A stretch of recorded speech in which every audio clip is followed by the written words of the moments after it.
My name is Glenn Frommer. I'll be talking about the renovation of the Ohel Synagogue tonight. I am the co-chair of the Jewish Historical Society, and this year we're celebrating our 30th anniversary.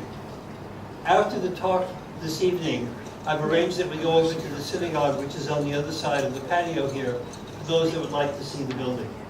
So you don't have to take pictures of the pictures, you can take pictures of the real thing afterwards. The period I'll be speaking to this evening is from 95 through 98, which is the period of the planning and the works themselves. During that time, I was a member of the groups I'll be talking to this evening, and I was the counsel of the chairman of wardens, which had the day-to-day responsibility for running the synagogue. As such, I dealt with the restoration, the workmen on a day-to-day, week-to-week basis. So tonight I'm quoting from the book, which some of you have seen outside in front of the door, my notes, and what's left of my memory. This is what I'm going to cover this evening, a little bit of the background of the project, and I'll speak more particularly about the scope of services. I'll talk in detail about the planning and the actual works. The trustees of Ohel Synagogue Trust set up a site survey team in 1995. It was chaired by Al Goldstein, who's in the audience. And the purpose of the site survey team was to review the 16 reports that had been done prior to 1995, 96. And the question that was posed to us was, do we restore and enhance the structure, or do we construct a replica? For discussions about why a replica, I'll refer you to the book. You can see the members of the team, site survey team. It encompassed civil engineers, electrical mechanical engineers, geotech, and architects, as well as project management and project planning. It's a good, solid team. This is what the synagogue looked like in 1996, when the works were starting. It was white. White on the inside and white on the outside. The building here was in the midst of construction. It was opened in 1994-95. And as such, the patio in front, down here, were boards that were covering the ground and painted both in brown or green, depending on the time. Around the synagogue, there was a lot of planting. It looked more like a nursery at times than a synagogue. Inside the synagogue, it was particularly white. There was no color identified. Furniture was quite old at that point. Granite floor. It was noisy because of the air conditioners. The light wasn't very good because the light was either fluorescent lights, which you can see underneath the balconies, or crown lights. There's some other pictures coming up. You can see the crown lights here. The air cons, the ceiling fans were quite noisy. And that can be an advantage if you have someone you don't want to listen to. It can be a disadvantage if there's somebody you do want to listen to. So a little bit of both. The building was plagued by the works on this site. What's interesting about Ohel and this level here, geologically, it's built by rubble. It's built on top of rubble, the rubble that's come down from the peaks over the last several thousand years. The synagogue is built on a pad foundation. It's just one large slab. It is not piled as most buildings we know about today. And as a result, the pad moves. There's been a lot of percussive piling in the area, there's been a lot of ground settlement, and as a result, the building has twisted. When we go into the synagogue this evening, you'll see that there's one corner of the synagogue that's in fact dropped 11 inches compared to the diametric opposite corner. If you put a small bowl on the floor, it will roll down to the other end. So the building is twisted. The building is built of bricks with lime mortar, which means the building gives. And as the building twists and gives, the plaster inside cracks, breaks, falls off. The render outside falls off as well. So there were real questions about the stability of the fabric, the stability of the building. There was so much a question that you can just see here on the sides, there was steel beams that were placed up to ensure that the balcony didn't collapse. There was a lot of concern. What do you do? Inside, as I said before, the lights were crown lights. small incandescent bulbs. The air conditioners were quite noisy. The stairway up to the women's gallery had a large gap. It was about a 4 or 5 centimeter gap. It was amazing that it didn't collapse at one point. It was very rickety. Another look inside, when you look around the front towards the arc, there was some yellow paint, there were tiles. It was fairly dark when it was dark outside, and the fluorescent lighting was just about what could be put in. You could see the services, the pipes from the air conditioning, the electrical services were basically hanging. Ceiling fans again on the top. Outside of the shul, we were using the area directly over here as a playground for the Carmel School, which is situated here in the center. That meant that the children were running around. We had to protect the building from the kids, or the kids from the building, take a pick. The buttresses on the side of the building, these structures that go up, had cracked. We didn't know whether those buttresses were in fact keeping up the wall, or the wall was keeping up the buttresses. And so there's quite substantive structural issues. You can see the iron structure around. There were poles keeping, either the building was keeping the poles keeping the building, take a pick. The split air cons outside had gates in front. All the services had been put on, the electrical mechanical services, the cables and the light were put on the building outside. Now, in a way that was quite fortuitous, because they could just be removed. So we were lucky in that way. It was a bit messy. Now, the women's balcony upstairs needs to have a separate exit, entrance exit in case of fire. There was a winding metal stair from the top down.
consistent fleur de lis design throughout all the fittings. What's interesting is that when we were trying to figure out what we should do about the lights on the columns, when we were looking at the plaster, we discovered the original fittings for the gas lamps. So we knew exactly where to put the electric lamps. Again, it's all done by going up and down stairs. A lot of work. Here you can see the pews as they were packaged in, and towards the end, people were crawling everywhere. Again, 11 months to do this renovation. It's not a long time. Finishing touches, the outside landscaping. We wanted to marry the synagogue to the Jewish Community Center here, to the garden. And so tiles put upstairs, and we used the balcony, as you can see in the middle. We can use the area around the shul. It's quite a pleasant area to take a walk. The new patio, which is located on the north side, and the stairs, you can see what it looks like on the left-hand side. It actually works quite well. It's a very nice design. I don't believe it's used too often as a kitchen because most of the catering is done within the Jewish center. We did have a long discussion about whether there should be bathrooms. They're not. In the original synagogue, the bathrooms are used here in the center, so we didn't have that. One of the points about disabled access is you need ramps. You need ramps everywhere. In fact, there's a ramp from over here up to a lift to the ground level. But it needs to be ramp access to the synagogue, and you can see the ramp on the left-hand side.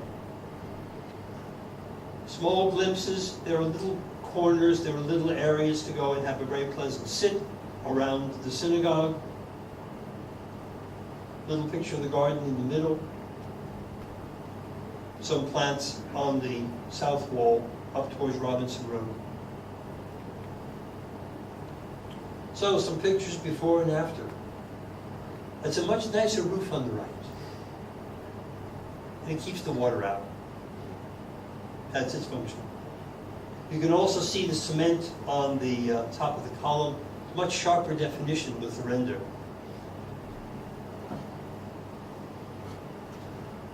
The north side, the plants are gone. The nursery, unfortunately, had to close. It's a clean area to walk around, and it's a safe area to walk around. The inside, the outside, the inside before and after. I'll just draw your attention to a few things. These menorahs were replaced. You can see the two different designs. When we were doing that, we took the wooden case away from the base of this menorah, and we discovered that there were two granite pillars that had been covered. You can see the pillar here. It's nice to discover those things when you didn't know you had them.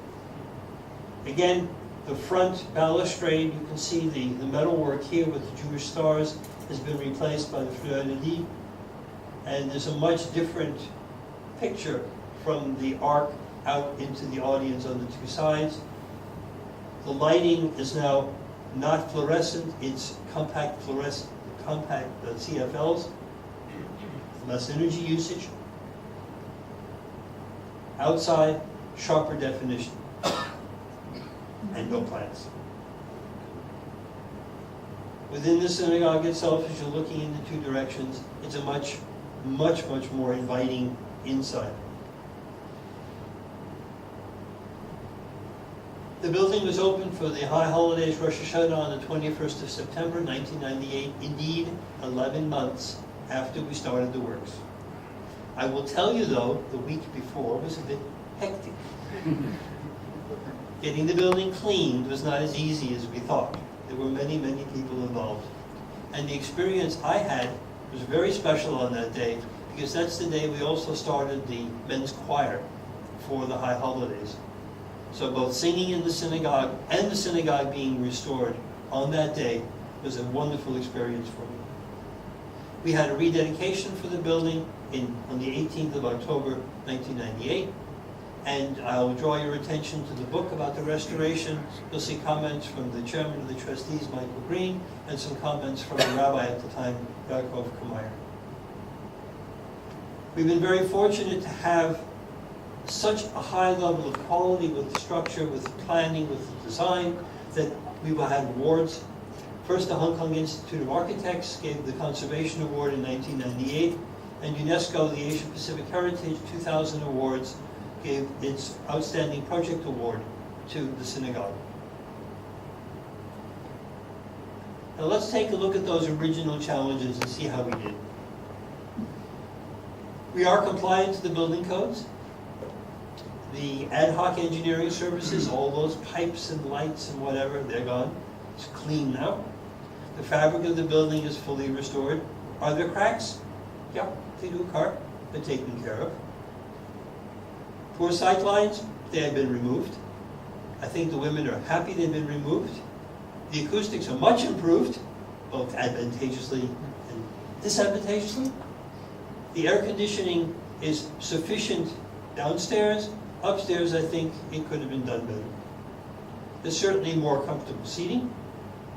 It certainly does accommodate a larger congregation. We've had more than 350 people at one point in the synagogue for prayer. I would say the two areas that we haven't done well is improved access and the storage and catering. I don't think we've done well there, but in the larger scheme of things, we've done quite well. The access, the egress from the building are much improved, and I'm very happy to say that the ongoing maintenance of the building is being kept to very, very reasonable levels. And you'll see as we go into the synagogue, there's a small green A4 sign that's highlighting the energy use on a month-by-month basis for the community, so we can see just how much air conditioning is being used.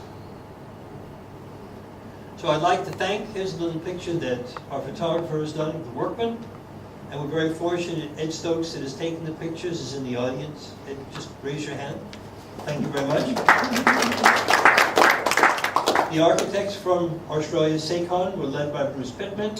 Katrina McDougall from McDougall and Vines were the people that did the documentation and many of the drawings together with Hassel Limited, and Jeffrey Rex was in charge of the project. The contractor Progress Constructions Limited, as I said, Ed on the talk. Now I know that many of you have stories and additions about the synagogue.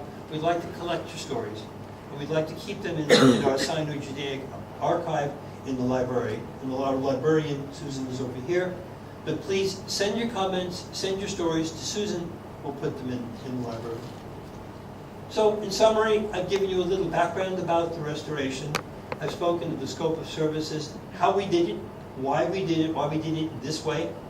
I've given you some insight into the very detailed planning and the works themselves. Thank you very much.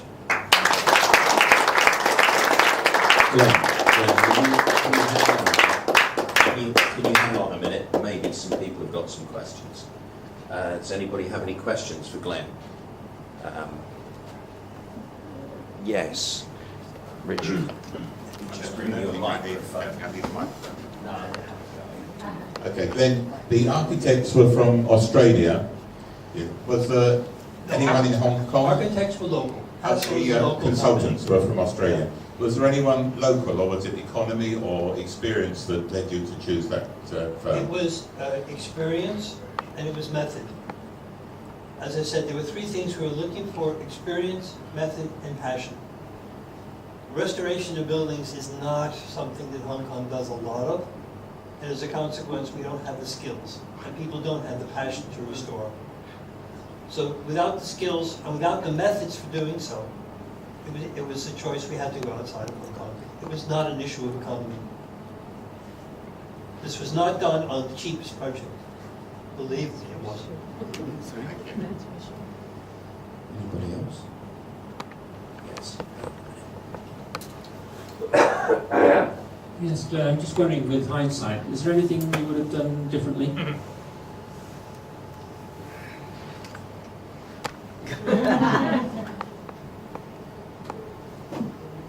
Yes, the women seating upstairs. Too late. Definitely. That's the wrong. It's wrong. Women seating The upstairs. women seating upstairs is wrong. It's theater seats, it's meant used to look up, and we're looking down, so they're not comfortable. Something somebody else would have done different.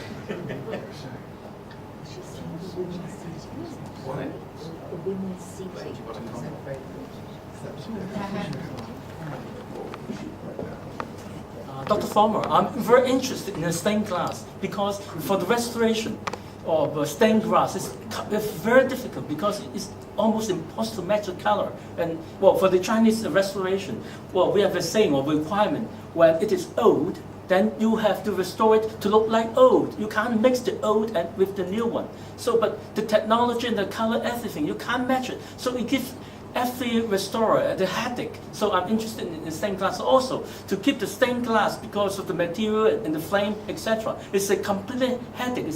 For some architects, they say, I'm sorry, it's almost impossible. Can you tell us, enlighten on the work you've done?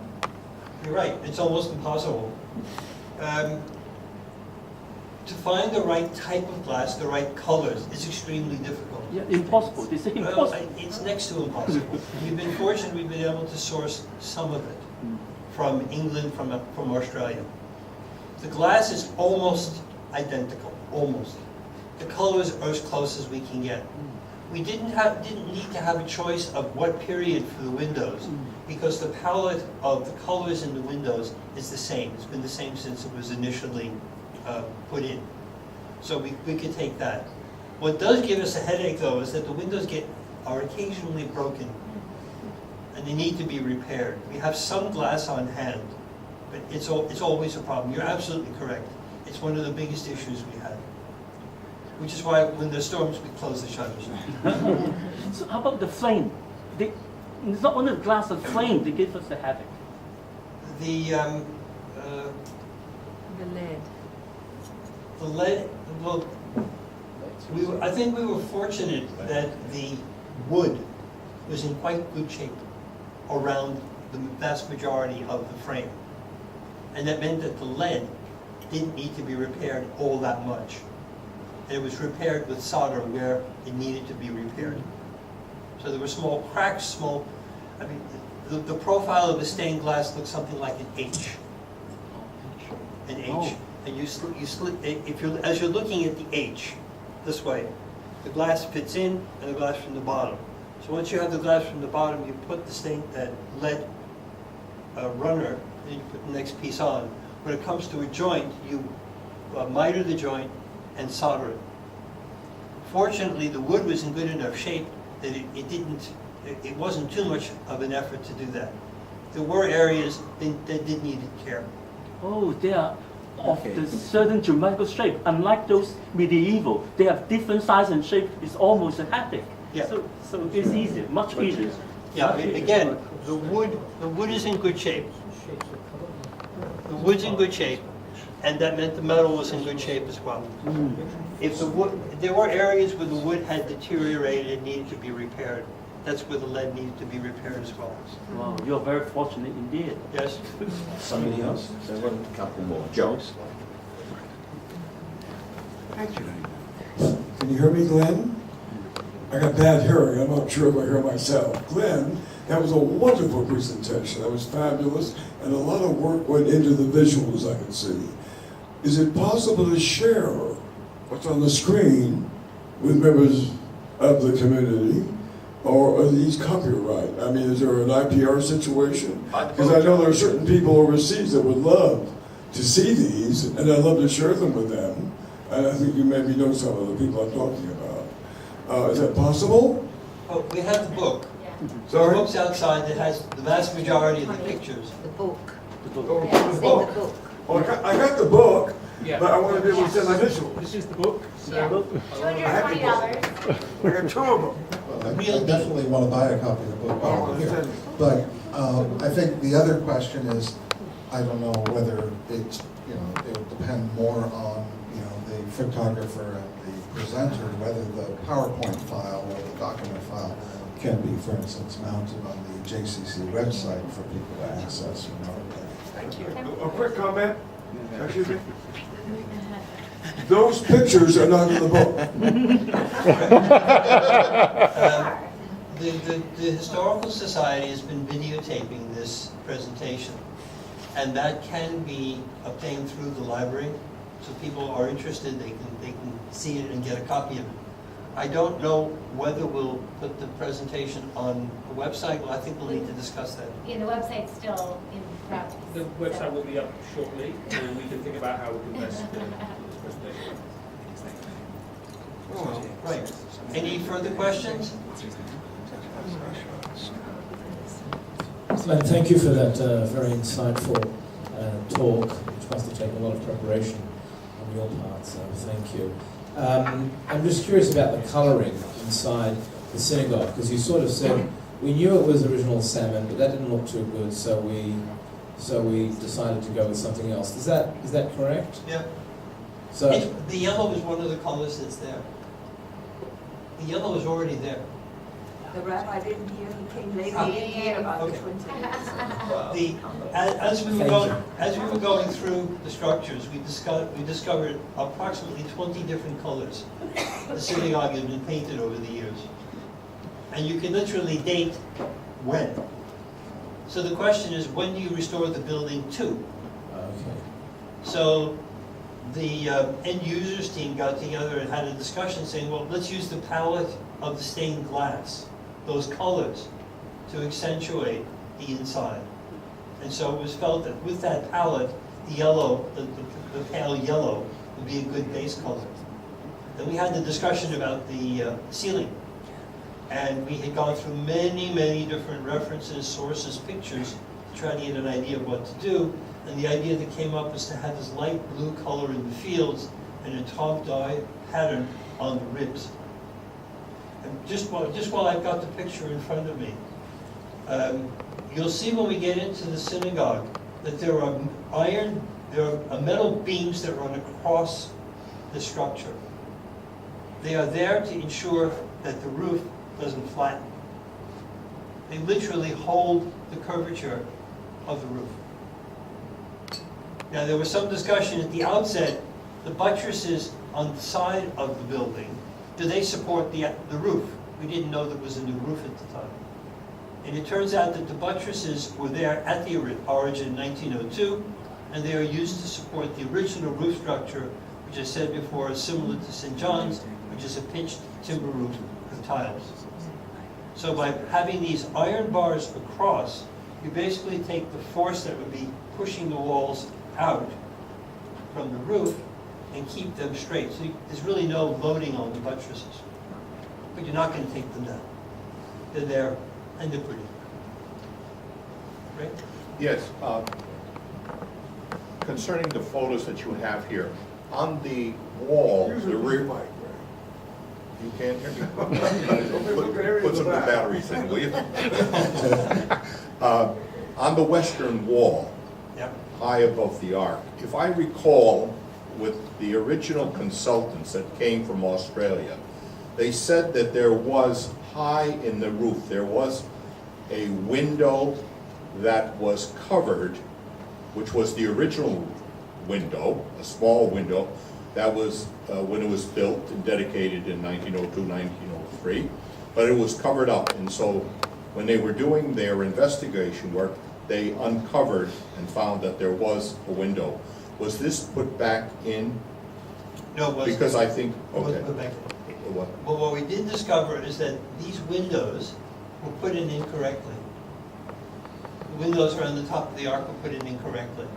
They were put in such a way that maximized water ingress. They were backwards. So they needed to be flipped. And they were all flipped in the final configuration. Oops. Water's a real problem. Thank you, Dr. Frommer. Could you say something more about how the acoustics were improved? Was it just the air conditioning noise, or was there more to it? Three things with the acoustics first. To improve speech intelligibility, you can reduce the background noise, which we did by quieting the air cons and taking the ceiling fans out. Secondly is to reduce the reverberation or the echo in the room. And you do this by putting in soft surfaces, carpeting, pillows, both downstairs and upstairs. So the furniture gives you some absorption, people give you absorption, carpeting, pillows, and that was adequate. You don't want it too dry. If it's too dry, you don't get the richness when people are singing. If it's too echoey, you hear, whatever, people saying, don't want that. And the third thing, which is a challenge we didn't completely solve, was this effect of the circular roof. To do that correctly, you actually need to have baffles in the middle to break up the reflections, and that would really destroy the look of the building. So by moving the middle prayer area towards the arc about 2 meters and raising it up, it's this here. It was raised and moved that way. These pillows were sufficient. The carpet here, carpet upstairs, pillows upstairs was sufficient. What we were also considering doing was putting some sound absorbance on the walls up here. And we thought we could probably get by without it. If people would talk less, it would help.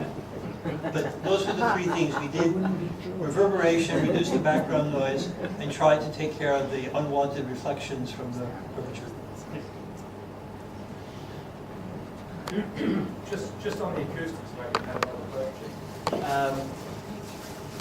Did you only try to get rid of unwanted reverberations, or did you also try to amplify that which you wanted people to hear? Moving the bima was advantageous. It took care of some of the negatives and amplified. We were trying to get, there's something called the sweet spot for those kinds of curved surfaces. I think there's a whispering gallery in London, there's one at the Tabernacle in Utah.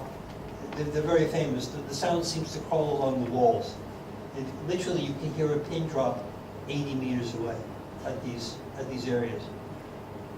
So yes, it was advantageous, also taking care of some of the disadvantages. So we hear you better, Rafa.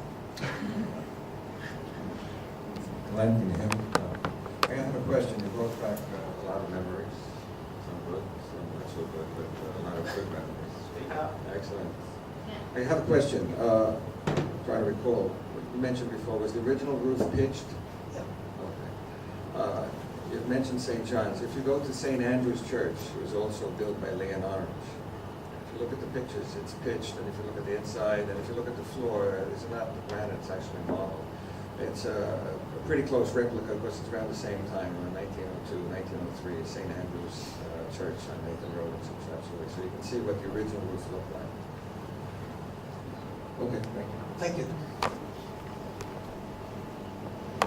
All right, should we adjourn? Those that are interested, please join me over and walk over to the synagogue. Thank you. Thank you very much. Can I take this? It's brought back lots of memories. Just a minute. And the main memory was how much work, and you talked about passion, and the passion of you and your team and Alan Bose that you said was remarkable. All unappreciated at the time, but appreciated much later. Thank you so much for taking on both of you this terrific project. Thank you.